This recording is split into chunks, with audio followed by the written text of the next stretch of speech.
Isang malakas na palakpak po para sa ating Panginoon. Hallelujah.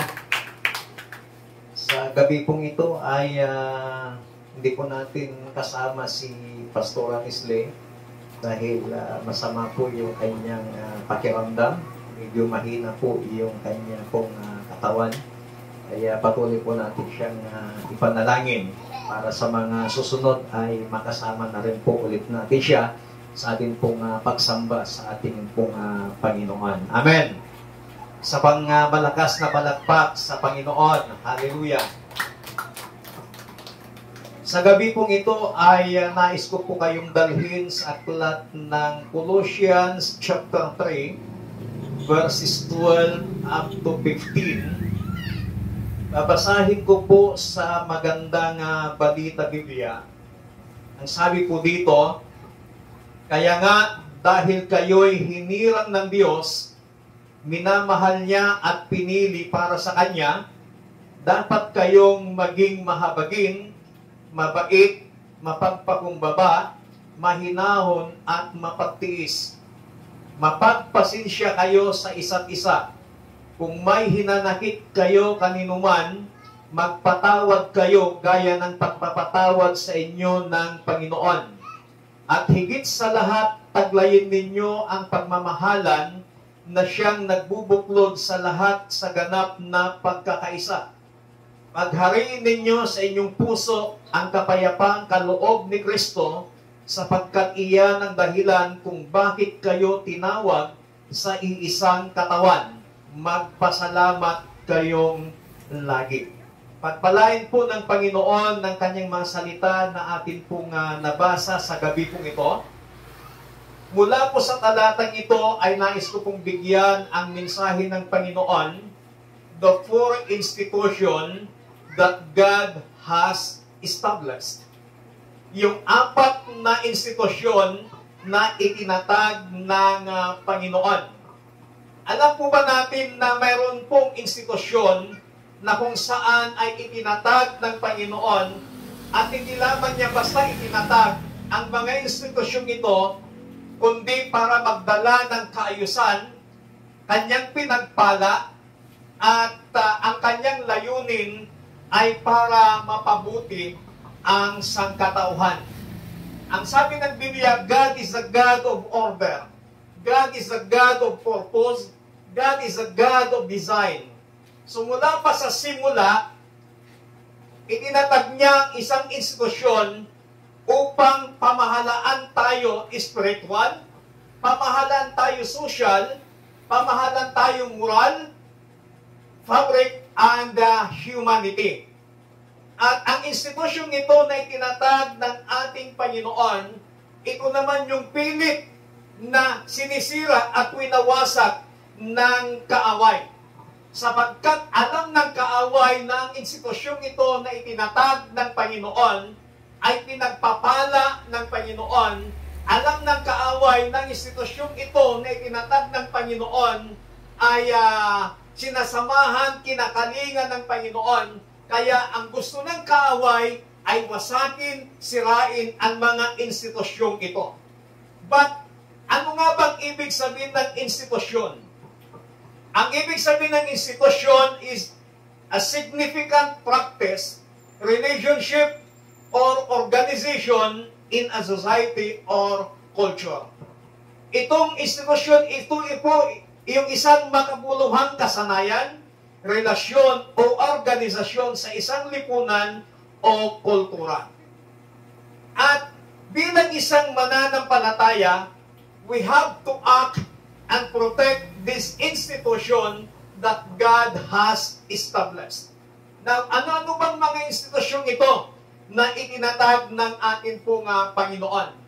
Unang institusyon na ating pong tatalakayin, ito po yung tinatawag na the institution of family.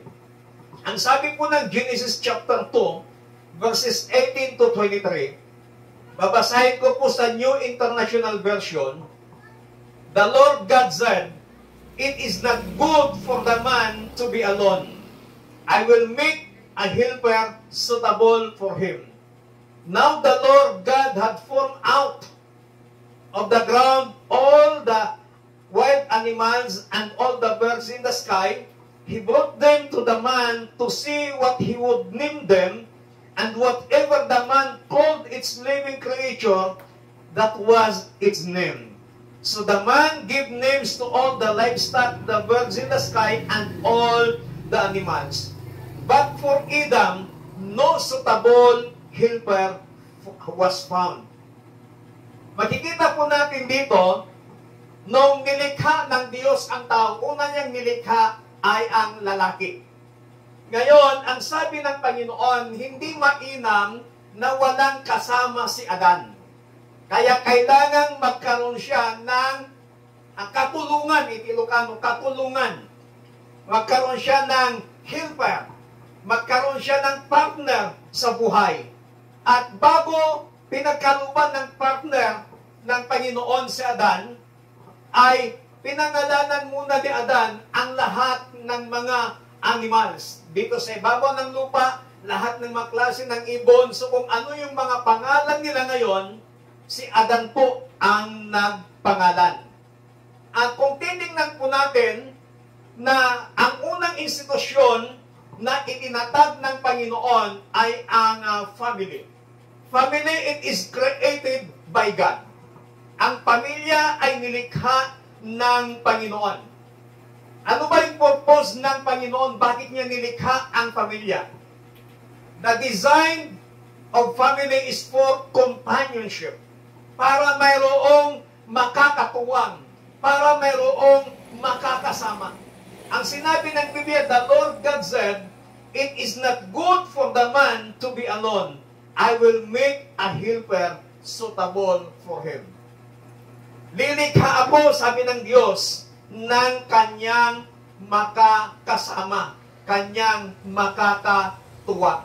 So yung babae ay galing po sa itiparagpag, itilalaki kini Adan, and then iso itingkabil ti Apo, inarangit ti Apo, manipod ti paragpag, itilalaki, nagbalin nga babae isop, inawagan na iti Iba, kat kuna niya Adan, idi makaring ni Adan, nakita na iti babae ni Iba, iso kuna na, this is my flesh of my flesh, and my bones of my bones. Kaya sila po ay nagsama, and then, nagkaroon sila ng pamilya. So, ang purpose ng pagkakaroon ng pamilya is for companionship. Para magkaroon ng makakatuwang, makakasama. Sa isang tahanan po, na hindi po kumpleto, para bagang ang lungkot. Pangalawa pong disenyo ng pamilya is designed for procreation and moral training.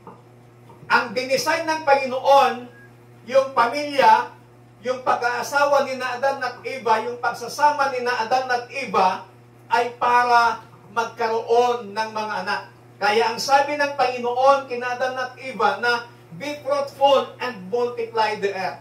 Magpakarami kayo, ang sabi ng Diyos kina Adan at Eva. So God created marriage before sin entered the world. Nagkaroon ng kasalan doon sa Garden of Eden bago pa dumating ang kasalanan dito sa buong mundong ibabaw. Now, makikita po natin that the family is where children, ang pamilya ay binubuo ito ng isang tatay, nanay, anak. Yan po yung matatawag na pamilya. At dito po sa ating bansang Pilipinas, yun po yung composition ng pamilya. Father, mother, and children, and then extended family living together. Yung mga kasamahan sa pamilya, minsan si tatay, si nanay, yung anak. Tapos yung anak, nagkaasawa, nagkaanak din, minsan kasama pang nakatira sa bahay ng tatay. So, extended family. Sila po yung matatawag na pamilya dito po sa ating bansang Pilipinas. At lagi po nating tandaan yung isang kasabihan na family is very important to us. tayong mga Pilipino, napaka-importante at napakahalaga yung atin pong pamilya. At meron din pong kasabihan that a family that prays together stays together. Hindi natin pinili ang ating pamilya, but ang Diyos, ibinigay niya itong regalo para po sa atin. Hindi mo ginusto na ito yung magiging pamilya mo, pero ang Panginoon, pinili niya, regalo niya ang pamilyang yan. Siguro kung tatanungin ko kayo, kung bibigyan kayo ng pagkakataon ng Panginoon na mamili, pipiliin niyo pa ba na yung pamilya niyo ngayon ay yun pa rin yung gusto niyong maging pamilya? Yung pamilya ko po, hindi ko po pinili yun. Pero ang Diyos, ibinigay niya sa akin. Kaya kung bibigyan ako ng pagkakataon ng Panginoon na pumili ng isang pamilya, hindi ko pa rin po ipagpapalit yung aking pamilya. Pipiliin ko pa rin po yung aking pamilya. Although na wala pong perfectong pamilya. Wala pong perfectong pamilya. Ang lahat may mga kanya-kanyang kahinaan. Ang lahat may kanya-kanyang kapintasan. Mayroon po tayong lahat na kahinaan sa bawat pamilya. Pero ang lagi ngang sinasabi is, a family that prays together stays together. Now, itong pamilyang ito, na ang disenyo ng Panginoon, kung bakit niya nilikha, ginawa, in-establish ang pamilyang ito, ay upang pagpalain. Bakit nilikha ng Panginoon ang pamilyang ito? Ay upang magkaroon ng companionship ang bawat tao na mayroon pong pamilya. Pero titingnan po natin, ito rin po yung pilit na winawasak, pilit na sinisira ng kaaway. Now, titingnan po natin some things to destroy the relationship of the family. Mga ilang bagay na nakakasira o sumisira sa isang magandang samahan sa pamilya. Kung papansinin po natin ngayon, families are under attack sa buong mundo. Not just spiritually, but practically. Kahit saang sulok ng mundo, kahit saang sulok ng Pilipinas, ang pamilya po, ito po yung inaatake talaga ng kaaway. Why? Gusto niyang pag-away-awayin ang isang pamilya. Gusto niyang sirain yung magandang plano ng Panginoon sa pamilya. At dito po, makikita po natin dito yung mga ilang bagay na ginagawa ng kaaway para tuluyang wasakin ang pamilya. At kapag nakita po natin yung mga bagay na gustong sirain o nakakasira sa relationship, any kinds of relationship, ito po yung ginagawa ng kaaway. Number one, lack of communication. Yung kulang sa komunikasyon.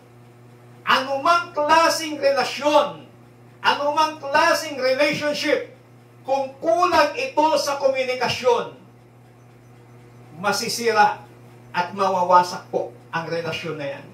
Ang sabi po ng James chapter 1, verse 19 to 20, my dear brothers and sisters, take note of this. Everyone should be quick to listen, slow to speak, and slow to become angry.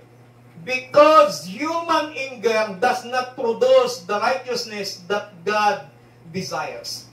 So makikita po natin dito, ang talatang ito sinasabi niya na sa pakikipagkomunikasyon, kinakailangang matuto kang makinig. Huwag ka agad-agad magagalit, kundi matuto kang makinig at magsalita ng malumanay.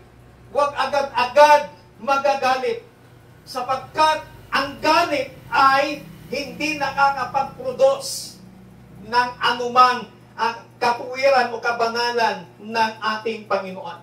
So, ang talatang ito, this verse encourages us. The importance of communication. Na kapag meron pong hindi pagkakaunawaan, sabi ko nga sa sabit, na anumang hindi pagkakaunawaan sa anumang relasyon, relasyong pamilya, relasyong magkaibigan, relasyong magkapatid, any kinds of relationship, kapag nag-usap ng maayos, wala pong relasyon na hindi po maayos kung hindi po kulang yung communication. Ang problema po kasi sa ngayon, kapag may problema ang isang relasyon, hindi nag-uusap. Pero ang sinasabi po ng Biblia, kailangang magkaroon ng pag-uusap, at sa pag-uusap na yan, magkaroon ng malawak yung pangunawa, matuto kang makinig kung ano yung sasabihin ng isa. Sa amin po, sa aming pamilya, hindi ko sinasabing perfecto yung aming pamilya. Sa amin pong pamilya, meron din po kaming hindi pagkakaintindihan. Natural na lamang yun sa magkakapatid sa isang pamilya. Pero may time na kapag kami po ay nagsama-sama, nagkakaroon kami ng pag-uusap at tinatanong kung ano yung hindi mo gusto. At doon, nagkakaroon ng labasan, ng sama ng loob. Sinasabi kung ano yung hindi gusto, sinasabi kung ano yung bagay na dapat iwasan. Kaya kapag nagkakaroon ng open forum, doon nalalaman namin sa bawat isa na nasaktan pala ang isang ito dahil sa biro, nasaktan pala ang isang kasapi ng pamilya dahil sa isang salita ng akala mo ay okay lang. And then, kapag napag-usapan, then ang ginagawa, pilit ng iniiwasan yung mga bagay na alam mong nakasakit sa damdamin nung kasama sa bahay. Pilit mong iiwasan yung mga bagay na alam mong nakakasakit sa iyong relationship na mayroon ka sa mga oras nito. Healthy communication requires listening, humility, and time. Bigyan po natin ng oras, bigyan po natin ng pakikinig, bigyan po natin ng pagpapakumbaba kapag nagkaroon po tayo ng isang communication. Pag sinabi natin communication, hindi lamang sa tawag, hindi lamang sa chat, hindi lamang sa text, kundi mas maganda yung personal na communication na pag-uusap ninyo ng pamilya na kinabibilangan mo, magkaroon ng personal na pag-uusap sa relasyong meron ka ngayon at mapag-usapan yung mga bagay na pinagmulan ng mga misunderstanding. It's normal po sa bawat pamilya. It's normal sa anumang relationship na mayroong mga misunderstanding. At kapag napag-uusapan yon, dito mas lalong tumatatag, lumalago yung relationship ninyo sa iyong pamilya o anumang klaseng relationship meron po tayo. Ito po yung una na nakakasira at nakakawasak sa pamilya o sa anumang relationship, lack of communication. Pangalawa po, ito yung tinatawag na media and technology overuse. Saan po natin mababasa ito? Ang sabi po ng Romans chapter 12 verse 2, huwag kayong makiayon sa takbo ng mundong ito. Sa halip, hayaan ninyong baguhin ng Diyos ang inyong pag-iisip upang maunawaan ninyo ang kanyang kalooban. Sa gayon, magagawa ninyo kung ano ang mabuti, kalugod-lugod at ganap na kalooban ng Panginoon. Excessive screen time replaces real connection and shapes wrong values. Yung labis na paggamit ng social media, minsan ito po yung nakakasira sa pamilya. Tingnan po ninyo meron pa akong napuntahan na isang pamilya. Halos hindi na sila nag-uusap-usap. Nag-uusap na lang sila through chat. Pagkakain na, chat-chat na lang. Pag nasa sala sila, hindi sila nag-uusap kasi busy sila sa kanilang mga cellphone. Busy sila sa kanilang mga social media. Panunood sa mga Facebook, sa mga YouTube, pakikipag-chat sa mga kaibigan. Busy sila, wala nang pag-uusap.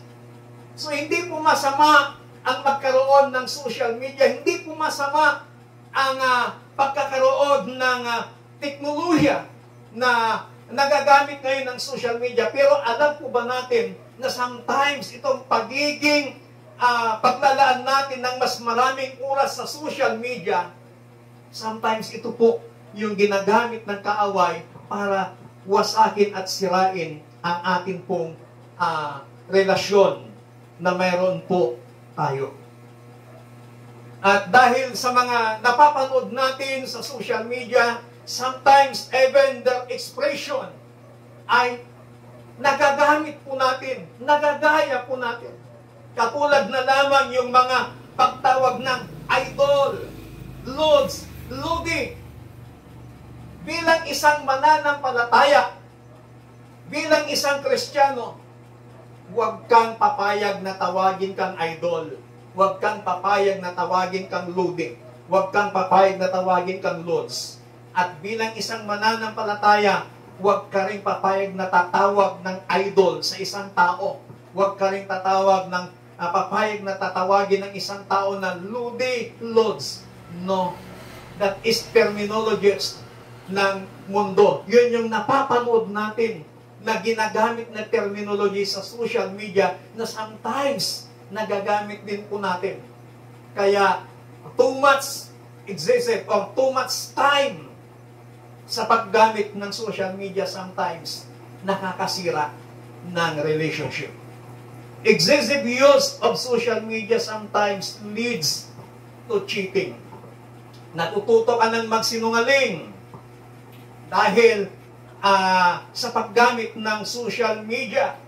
So, ito po, kung ikaw ay committed na, kung ikaw ay may partner na sa buhay, kung ikaw ay committed na sa isang relationship, dapat huwag ka nang makikipag-chat pa, makikipag-communicate pa sa mga taong hindi mo kakilala.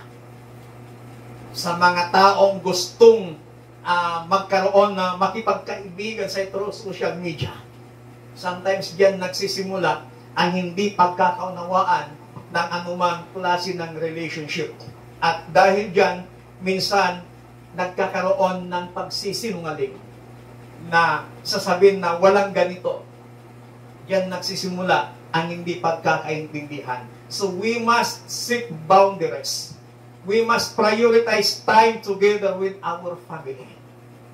Paglaanan po natin ng oras, panahon ang ating pamilya, ang ating mga partner in life, kumpara sa paglalaan natin ng maraming oras sa mga social media. Pangatlo, at ang panghuli, na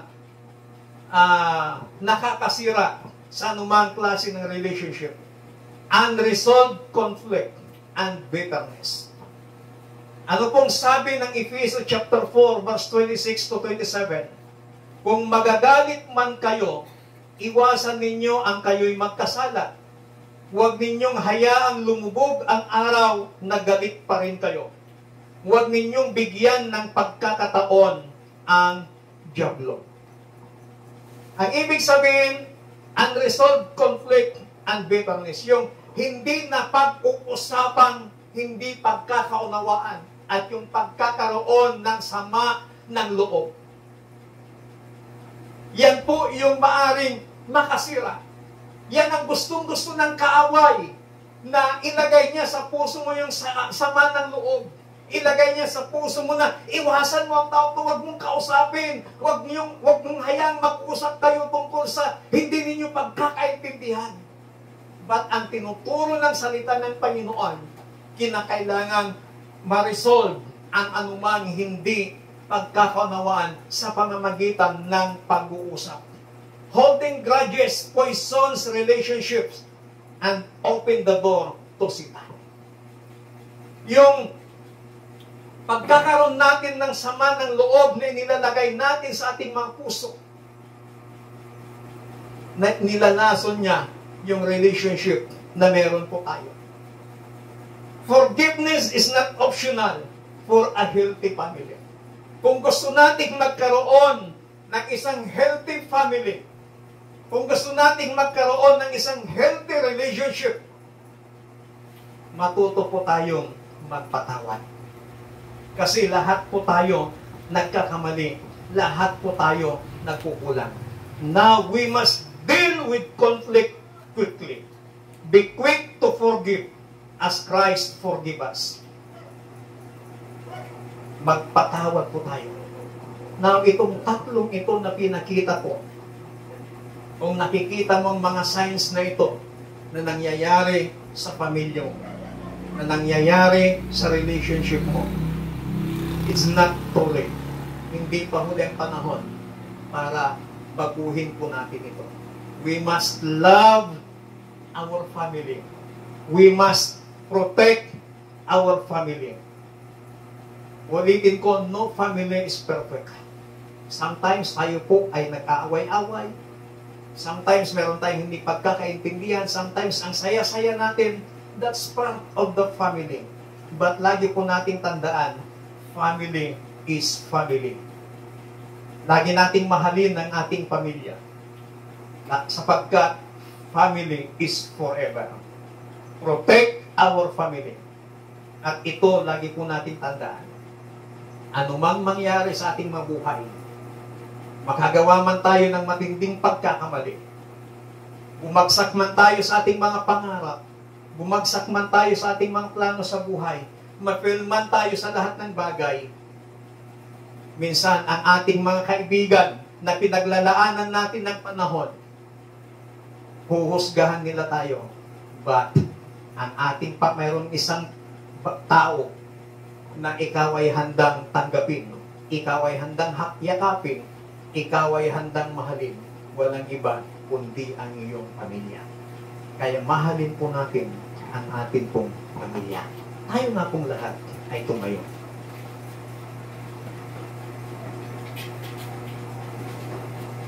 Tandaan po natin nung itinakda ng Diyos ang pamilya, dinisenyo niya ito na magkaroon ng companionship, dinisenyo niya ito para magkaroon ng pagpapala. And we don't allow na tuluyag, sirain, wasakin ng kaaway ang ating pamilya. Sa gabing ito, idulog natin sa Panginoon yung ating mga pamilya. Idulog natin sa Diyos yung mga broken relationships. Meron tayo. Idulog natin sa Panginoon na mas lalo niyang pagpalain ang ating mga pamilya. Mas lalo niyang patatagin yung relationships na meron tayo sa mga oras na ito. Hallelujah. Hallelujah. Oh, we praise you, Jesus. Awitin po natin, pinupuri ka namin, Panginoon. Hallelujah. Awitin ka namin.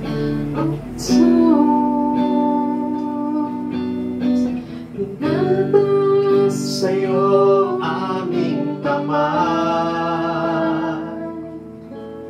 Pinapupurihan ka ng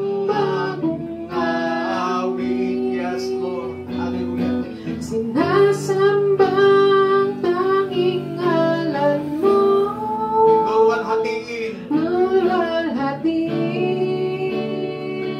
dadakilain, sasambahin lagi ang ngalan mo, luwalhatiin, dadakilain, sasambahin lagi ang ngalan mo. ang ngalan mo. Ang ngalan mo. Mga kapatid, sa gabing ito, sama-sama nating ipanalangin sa Diyos ang ating mga pamilya na patuloy na pagbuklurin ng Panginoon, bigkisin ng Diyos ng isang pag-ibig, isang puso, isang espiritu Huwag nating hayaan na tuluyang sirain, wasagin ng kaaway ang ating mga pamilya. Huwag nating hayaan na tuluyang wasagin, sirain ng kaaway yung mga relationships na meron po tayo sa gabi pong ito. Hallelujah. Hallelujah. Panginoon, sa gabi pong ito, salamat. Salamat sa unang institusyon na iyong pong itinatag. Salamat sa pamilya na iniregalo mo sa amin. Salamat, Panginoon, bagamat hindi namin pinili ang aming mga pamilya kung saan kami belong, ito'y regalo mo. At natuklasan namin, nalaman namin ang disenyo, bakit itinatag mo ang isang institusyon, the institution of family, upang magkaroon ng companionship, upang ito yung pagpalain. Panginoon, nakita din po namin yung mga bagay na ginagawa ng kaaway, na ito pala ang nakakasira sa aming mga pamilya. Ito pala ang nakakasira sa aming mga relationship. Yung kulang sa communication, pagkakaroon ng sama ng loob, at ang kulang sa oras. Mas marami kaming panahon, mas marami kaming oras sa pagtutok sa social media, sa aming mga kaibigan, kaysa sa aming mga relationship. Panginoon, sa gabi pong ito, amin pong ipinapanalangin ang aming mga relationship, ang aming mga pamilya. Panginoon, anumang binabalak ng kaaway upang ito ay tuluyang sirain at wasakin, hindi siya magtatagumpay. In the name of Jesus, cover with your precious blood ang anumang relationship meron kami, ang aming mga pamilya, Panginoon. Balutin mo ito ng iyong kapangyarihan at pagtagumpayin mo ang bawat pamilya na kinabibilangan po namin. Pagtagumpayin po ninyo, Panginoon, ang anumang relationship meron kami mula sa gabi pong ito.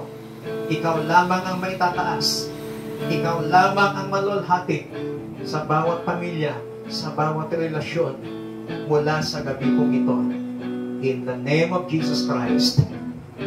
Amen and amen. Palakpakan po natin ang Panginoon. Hallelujah.